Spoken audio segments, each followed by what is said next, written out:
नमस्कार. आपण पाहत आहात आपली महासत्ता.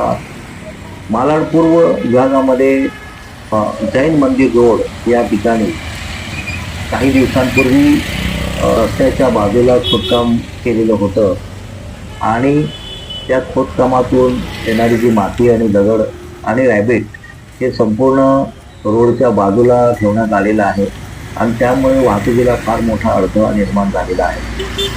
प्रवाशांचं असं मागणी आहे की ताबडतोब महानगरपालिकेने याकडे लक्ष दिलं पाहिजे आणि हे जी काही माती आणि दगड आहेत, मोठमोठे दगड आहेत, हे बाजूला काढून टाकले पाहिजेत जेणेकरून वाहतुकीला अडथळा होणार नाही. या आणि मातीच्या ढिगाऱ्यांमुळे प्रवाशांचं असं म्हणणं आहे की इथे अपघात होऊ शकतात आणि ते अपघात टाळण्यासाठी महानगरपालिकेने याकडे लक्ष दिलं पाहिजे आणि हे जे काही रॅबिट आहे किंवा दगड आणि मातीचे मोठमोठे ढिगारे आहेत हे काढून टाकलेलं आपण पाहत आहात. या ठिकाणी कशा पद्धतीने ही माती ठेवण्यात आलेली आहे. अशाच प्रकारच्या बातम्या ऐकण्यासाठी पाहण्यासाठी आपण या चॅनलला सबस्क्राईब करा, फॉरवर्ड करा.